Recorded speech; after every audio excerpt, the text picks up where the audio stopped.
actually pissed off everyone else. Living up to a perverted entitlement. Yeah, pretty much. Yet still, he's somehow ruler. Oh yeah, like you were saying, the ship got its damage beyond reasoning. That it turns out Neju shows up. Love interest number 4. And thus introducing 4 out of 4. Yeah. And yet, didn't we already introduce all 8 people who were like going to mess with them in the series? Yeah, but the second 4 were not as. So there's 4 love interests, and then there's 4 random ones. Yeah, but and those 4 random ones appear too many times every time he visits Jirai or. So apparently they get a new ship invented by Washu, Kamodaki Mark II apparently, and it turns out that Neji is technically a high priestess, which brings the carnage to everyone, except for Seina, of course. Yeah, the carnage is Kiriko, like Amane, and Ryoka. Yeah, but she appears 10,000 years old. She's 10,000 year old, looks like a 10-year-old, and Seina has no clue. Yeah. And yet the other three actually have all the ideas in the world. Yeah. And NB is always there to be more perverse. Yes. So once they got back to GP headquarters, they actually pretty much explained that Neiji's reign over as High Priestess is almost over with. So she decided to actually join GP, which brings more carnage upon the other 3. Well, adding gasoline to a fire will make it explode. Yeah.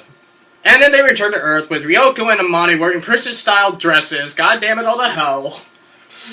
Yeah. Let's be completely subtle. Look at those 2. Holy shit, that's not subtle. Yeah. And they meet up with Seina's parents, who lives in a big freaking house now. Yeah, because for Seina, he's been getting a commander salary, and yet they've been sending portions of it to his family. Yeah. Since they can't just straight out give it to him because he hasn't even graduated yet. Yeah, pretty much. And then the second episode, when they're back on Earth, oh yeah, which reminds me, we meet up with Neju again in Earth. Oh boy. And she's under Sato's orders to actually be a part of them with the crew. So now all 4 ladies of fighting all 4 love interests are actually in the ship. And thus, the bomb has been lit or set off. No, not yet. No, it's set off as in, like, they started the countdown timer to, like, 3, 2, stop at 1, wait for it, and then when that final moment comes, the nuclear bomb goes off. Yeah, pretty much. And yet, it's a string bomb, too. But, in any case, Seina actually brings Fuku along and meets up with Tenchi and his group, and with Ryoko, Ayaka, Sasami, Noike, Washu, and of course, Ryo-Oki. They almost had lunch at one point, however, GP Command decided wants them back into space to deal with a good luck fleet. Oh god, it's beginning! Yep! No! Yes! God, no. If you already seen this series, you know what we're talking about. Yeah. Where this will lead to. So apparently, Seina had to skip dinner just because of this call, and everyone decides to go. Now with Neji as part of the crew, they dealt with the Good Luck Fleet with ease until it turns out that Serio, with his ability to having awesome sword fighting prowess. Not to mention he's like filthy stinking rich from his family. Yeah, but his father doesn't want to spend cash on him. I know, but doesn't he actually ask his dad for a couple bit of money? No. He did actually ask, and his dad's like, no, I don't want to. Yeah, pretty much. And then it turns out that Serio beats Tarrant, who actually does come back as a giant, as like a humanoid version of Iron, like more or less like Iron Man, but just like part increments coming in. He's basically become cybernetic, almost. Yeah. From the parts that were missing. Yeah. And still has a vendetta against Seina. Well, of course. No, before it was like, okay, I'm pissed off at you, I want to get back at you. Now it's like, full on, I want to murder you, I'm going to hunt you down like some kind of bounty hunter, and I'm going to kill you. In which case, it leads to more chaos. Yeah, and then Serio is named the captain of the new Good Luck Fleet. Apparently, he played bingo, of all games, to defeat the Kamadake. And this is technically the episode where it's pretty much Amane actually going back to doing a one-time modeling gig again. And then of course, they needed to name the ship. All hail Unko! I need to take off my glasses for that because this is the point where I went. Yes, because even though it means luckbringer, it technically means crap in Japanese. Again, facepalm.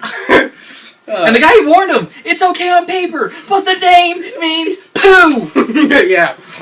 I mean, literally, who the hell names it that? Ugh. Him in this case, Serio in this case, because there was no name whatsoever left over. Except for that name. Go figure. Who the hell named it? Like, who the hell put that in the list? Apparently, there's like an entire list of ships that. Was someone drunk when they came up with that name? Probably. But too much sake? Yeah. So it turns out that Lady Sato was apparently performing an experiment to see whether or not a royal tree, in this case her ship, and the Kamadake, which is actually Washu's invention with the whole Kabets, would actually have a connection link to actually perform Lighthawk wings. Which, didn't it do that? It did, however, Fuku almost got killed, actually almost like died, just because of the Mikagame being an older generation ship. So, and also the reason that they went to Jirai again was because that Kiriko has been granted the ability to perform a tree selection ceremony. Which led into more chaos. With those 4 random people and Santa being hunted down like some common animal. Yes, so at one point, like you said, one actually sneaked into the men's men's bathhouse before Sana. 2 almost tried to get her married to one of them. Oh god, I remember one of them just bluntly said, "Sign this!" Yeah, pretty much. And then the other one, like, hiding underneath the bed sheets. Like, no, she was merged with the bed! Yeah, she was like, oh my god. Oh my god! No, really, it was hilariously funny because it's not just under the sheets. She's literally just fused with the bed, and then her face just pops out of the bed and just like, to him. And he's like, oh my god! Yeah, and then during the entirety of chaos, Amane, Ryoko, and Neiju tried to climb back up to where Sano was at. Fuku actually helped out by shooting lasers out of her gem, and then they found out what the hell's been going on. Yeah, in which case it was just Sana with 4 other women in the room. Yeah, and then in his bed. Yes. Which leads to awkward moment and more anger and jealousy. Yes, so they introduced Kiriko as Kiriko Masaki Jirai, part of the royal family now, having her own ship, the Mizuki, which actually bonded with the Kamadake, and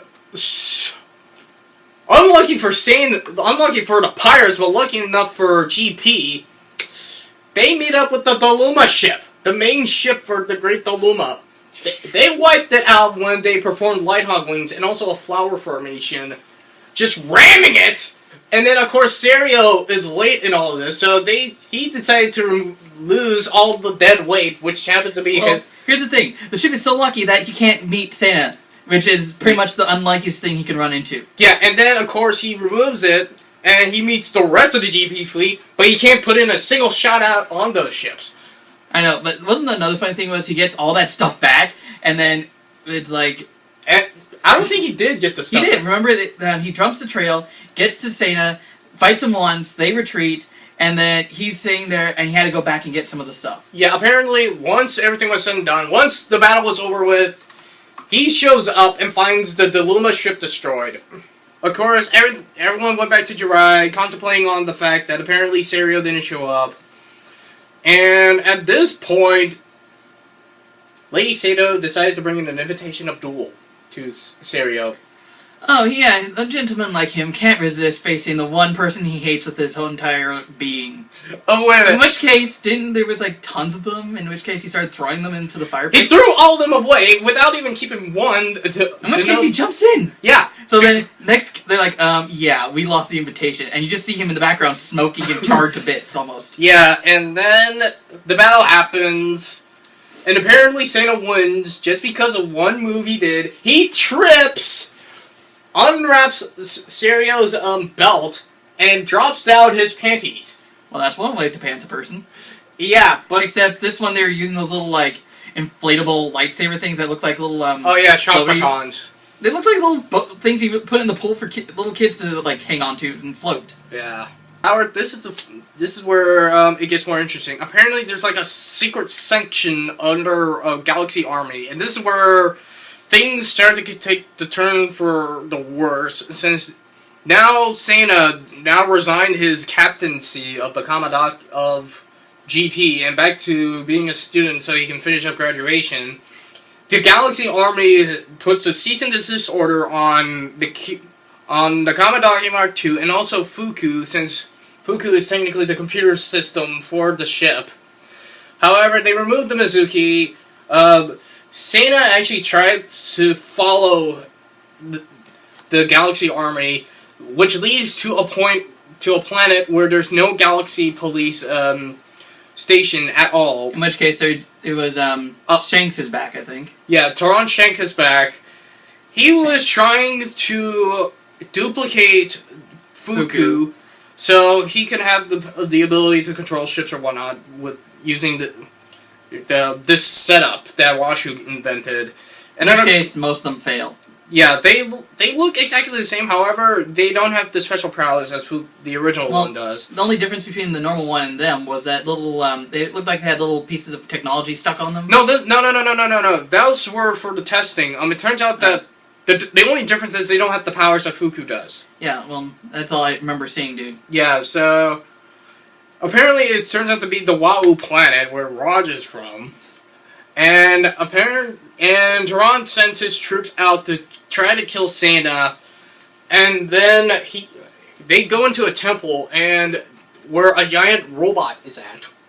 What sci-fi series wouldn't be complete without a giant friggin' robot of doom? Of course, and it turns out that apparently Sana was the only one able to communicate with it. So he was able to get in. Yeah, they don't. He doesn't get in. He gets thrown in. Oh yeah, that's right. They go 1, 2, 3, and then he gets in. He gets thrown in there, and then he actually able to control the robot, destroying everything. And then he goes in, saves Fuku. Along with the clones. Yeah, also the clones. And then, just when they were trying to make their escape, the pirates are also trying to make their escape into outer space. It turns out that apparently this robot was able to form the Kamadaki and also perform Lighthawk wings. Don't forget that Shank also appeared while they're trying to escape. Yeah, that part. And the most badass part was the robot tears up the base to get to Sana, and also kicks Shanks' butt. Yeah, so Shank actually goes into space. They try to destroy the planet. Sana actually uses the robot to actually absorb all the energy from those blasts. He transports straight to the space, emits a EMP shockwave, destroys all the ships. Taran Shank's ship tries to go into hyperspace. However, oh no, Sana just basically says, "Get back here, jackass!" Yeah. He just rips him back out. And it turns out that he's breaking the laws of physics just by doing this. Again, what would this sci-fi series be without breaking laws of physics? Yeah, so Even more than they have been. Taran's ship gets shrunk to the size of a pinball, and then gets obliterated. Everyone in hot pursuit, with Kiriko, Ryoko, and Amane Neju also trying to go in, try to save Sana. Lady Sana also come in. They both recognize that he has activated Lighthawk wings. Once they get over there... On a detailed note, I still say that the giant robot almost reminds me of Nightmare from Soul Calibur, except minus the arm. Oh yeah, that part. That just makes it look much more badass. Yeah. All it needs now is a giant freaking sword. Yeah, but... then again, the light wings acted as that sword, so... Yeah. So, they come in... The four love interests are happy. However, for one point, Sana asks them what's wrong with them. They get pissed at him. Oh god, such blundering. And then, of course, he returns back to perform graduation. It turns out the idol, they named the robot the Idol just because of the mystery it holds, which was later... I think was later explained in War on Gemini, which is actually another Tenchi Muyo movie. Didn't they also explain what it was too? Yeah, due to the fact that it was able to perform light hotlings, the main, the Emperor and his wives... They found one of those little tree seeds in there. Yeah, but it turns out to be he's not... So this technically means Santa is not only a member of the royal family, but he's also third in line to the throne. Since it's a first-generation seed. That's terrible. So for some reason, he manages to... merge with the robot and the tree seed. And become third in line, which... Doesn't he reject it? He says, I don't want to be any part of it, and just gives him the robot? Yeah. And then, of course, Kiriko, Amane, Ryoko, and Neiju are given the option to marry him. And all accept. Yeah, and at one point, Santa's going like, "What the hell?" No, that's a little bit of an understatement. He's just sits there, thinks about it, then does the what the hell part. Yeah. And then, of course, his family's still trying to get him to be married. Oh yeah, need I remind you, his parents actually does come back with, and apparently the entire wedding is supposed to be reported to the dark side of the moon. However, Santa doesn't want to do this just because he doesn't know how the rest of the girls felt.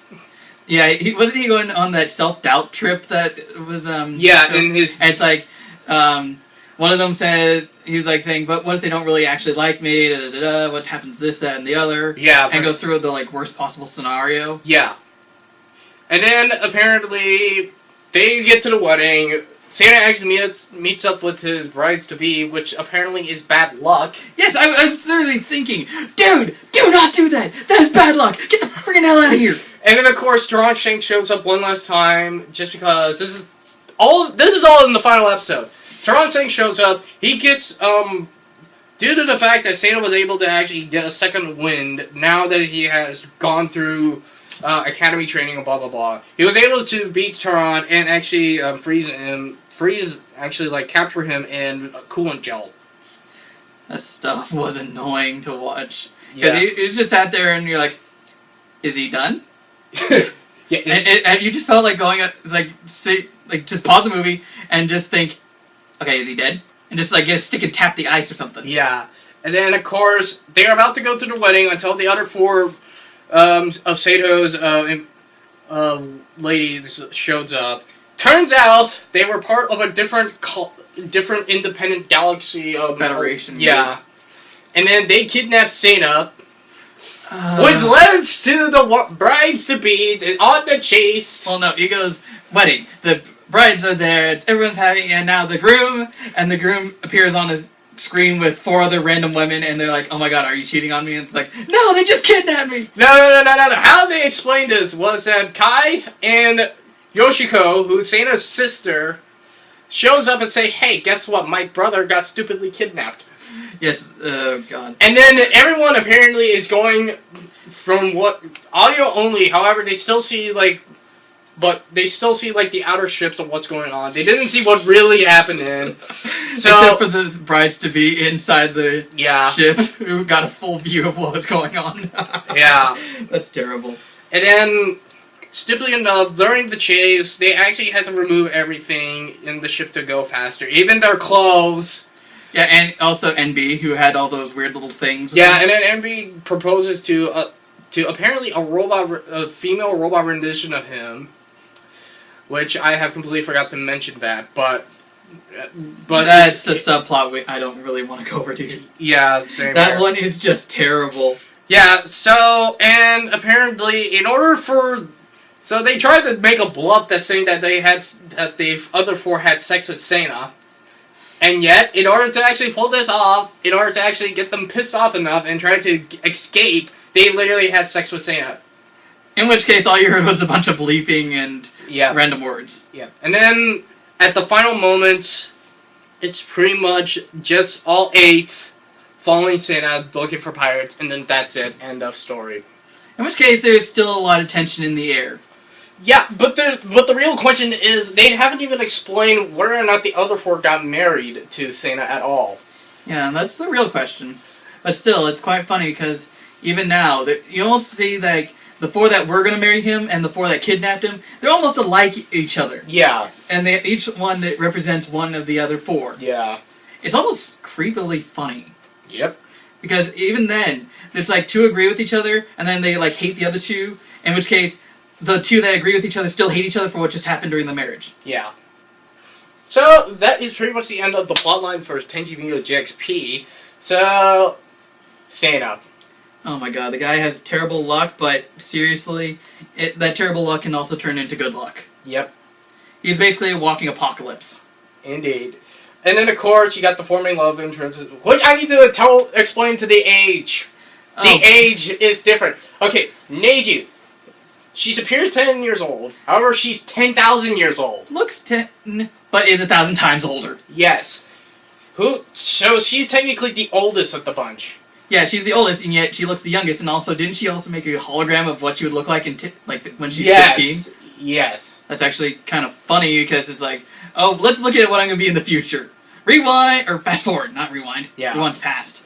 And then, of course, Kiriko, who is 30 years old, apparently she had the love bug for him when they were growing up on Earth. Oh yeah, and by the way, if you haven't watched the series, Senna is always seen with a bandage on his forehead, like right here or somewhere on his forehead. Yeah, so Kiriko is probably more close to him just because they're childhood friends. And yeah, they've been growing up since childhood. Amane, who's 20 years old, of course, started to have the love bug like when apparently Sana moved in with her. Here's my question. How old is Sana? Just to let everyone know. 15. So we got one that's 5 years old, one that's at least 2 times his age, one that's like extremely... I don't even know how many times 15 would go into 10,000. And then and like I said, the youngest of the bunch is actually Ryoko, who is 19. Which is still 4 years older than him. Yeah. Jesus Christ. Serio Teinada. He's an idiot through and through. But still, you gotta admit, he has terrible luck, and yet it somehow makes him good luck. Yeah, and in the end, he actually now owns the wedding chapel that Sana and his wives-to-be are actually taking part in. Terrible. He owns the chapel that they were supposed to get married in, and yet he got kidnapped. Yeah. Jeez, that's one hell of a story in history to this place. Yep. So, let's see here. Taron Shank, I think, is considered one of the stronger villains. He's the returning one besides Serio. Except Serio is like the idiot that adds for comic relief. Yeah, and then whereas Shank, yeah, it's more of the badass. Yeah. But through and through, what would you actually watch this thing over again? Yeah, I would actually, because on the disc set, it's disc 2. It made my face hurt for a week because I could not stop laughing. Yeah, so pretty much overall, I would say try to find it at least. Go through FYE at most. Search it up online. It's probably there too. Yeah, well, you have to go through... Well, of course Funimation does have it, but apparently you have to go through Hulu Plus. Well, also, there's also other free sites that have it. Yeah, a part too. Okay, before we go, there's one more thing I needed to do. First off, cover your eyes. Obviously. Cover the eyes, cover the eyes. Will I change the screen rotation? Keep them close. Don't even dare look. This is where the fun begins. You're gonna do something, I just know it. Okay then.